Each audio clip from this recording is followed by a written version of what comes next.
Welcome, listeners, to the Privacy Report. We spend so much time focused on the software side of security passwords, downloads, phishing emails, all that.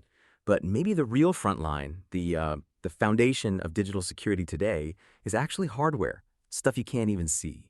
We're talking about these tiny, dedicated chips hiding inside your devices, your computer, your phone, like a silent guardian.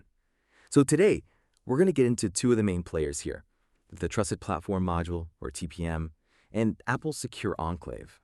They're key to security, yeah, but they also bring up some big questions about who's really in control and how much we can actually see what's going on. We really want to unpack the differences between these hardware approaches and what it all means for your privacy. And just a quick reminder before we jump in, you can always subscribe to our email newsletter. We put more detailed stuff there, commentary. That's at theprivacyreport.net. Okay, so let's start with the TPM. It feels like it popped up everywhere recently, but it's been around, right? What exactly is it at the hardware level? It really is about isolation, like you said. A TPM is typically a small, dedicated chip soldered right onto the motherboard. Sometimes it's firmware-based, an FTPM, but the principle's the same.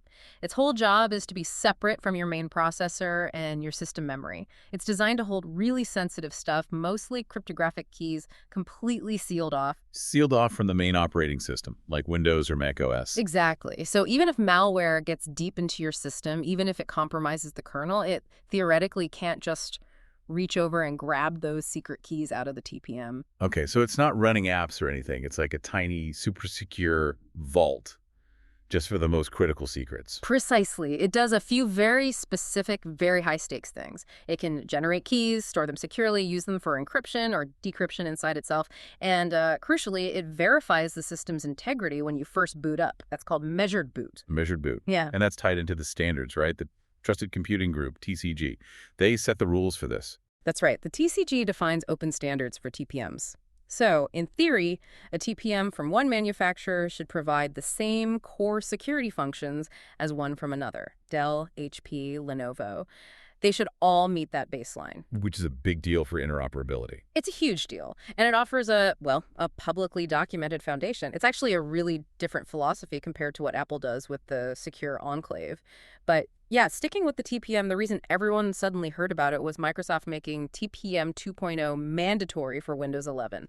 That really put it in the spotlight. Yeah, that caused quite a reaction. A lot of people felt like they were being forced to upgrade perfectly good hardware just for this one chip. Right. And while maybe there was some push towards new hardware, Microsoft's main argument was that software security alone just wasn't cutting it anymore. They needed that hardware root of trust to be standard. So what does TPM 2.0 actually enable that Microsoft felt was so essential?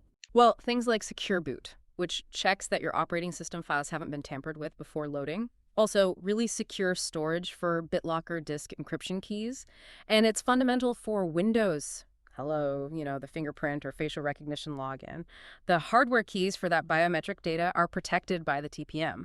Without it, those features are just weaker. Okay, let's use BitLocker as an example. How does the TPM actually protect your data if, say, someone steals your laptop? It's a great example. So when you encrypt your drive with BitLocker, the decryption key gets sealed inside the TPM.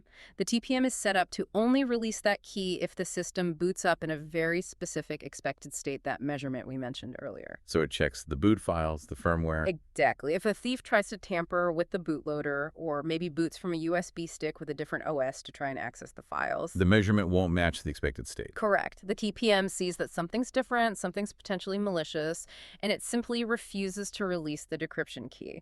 The hard drive stays encrypted, completely unreadable. So the data's safe, even if they have the physical machine right there. That's the power of it. It's protection against physical attacks, and tampering that software alone really struggles to provide. Okay, that paints a clear picture of the TPM's value.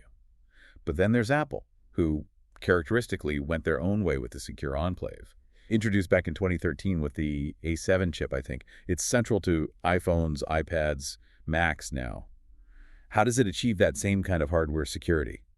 It's similar in goal, but different in execution. The Secure Enclave isn't usually a separate chip. It's a dedicated coprocessor built right into Apple's main system on chip, the SoC. Think of it like a secure mini-computer living inside the main chip. It has its own processor core, its own protected memory, its own microkernel operating system. It runs completely isolated from iOS or macOS. Completely isolated. Yeah. Even more so than a separate TPM chip, perhaps. In some ways, yes, because the integration is so tight. The absolute key principle is that sensitive data, like the processed data from your fingerprint for Touch ID, or your facial map for Face ID, or the keys protecting your passwords, that data never leaves the secure enclave. It's never exposed to the main operating system, never sits in the main RAM. So even if someone found a really nasty vulnerability in iOS itself, like a kernel exploit. Even then, the theory is that the crown jewels inside the secure enclave remain protected because they were never accessible to the compromised OS in the first place. Wow. Okay. And that underpins Touch ID, Face ID? What else? Apple Pay transactions rely heavily on it. It also handles things like the passcode attempt counter on iPhones. You know how it locks you out after too many wrong tries? That logic is enforced within the secure enclave, making brute force guessing extremely difficult. So it's really embedded deep in the silicon, acting as that ultimate root of trust for Apple devices. Exactly. Root of trust at the silicon level. That's the goal for both TPM and secure enclave. Which brings us to this core difference in philosophy, right? Yeah. We have two ways to get hardware trust. Absolutely. The TPM represents let's call it the open standard cross-platform approach. Defined by an industry group, specs are public, designed for compatibility across many vendors. You can configure it more too. And the Secure Enclave is the total opposite, the walled garden approach. It's purely proprietary Apple tech. They design the silicon, the microkernel inside, the way it interacts with the OS. It's incredibly effective because of that tight integration, but it's also a black box, opaque. And that difference is where we start moving from just talking about security features to talking about, well, privacy, control, trust. Precisely. Because while we kind of need this hardware-level trust software alone is just too vulnerable, it forces you, the user, to place enormous trust in the manufacturer. Okay, so let's explore that. What are the downsides, the dilemmas that arise from relying on these hidden hardware guardians? Well, the biggest one is that opaqueness we mentioned. What is actually happening inside that chip?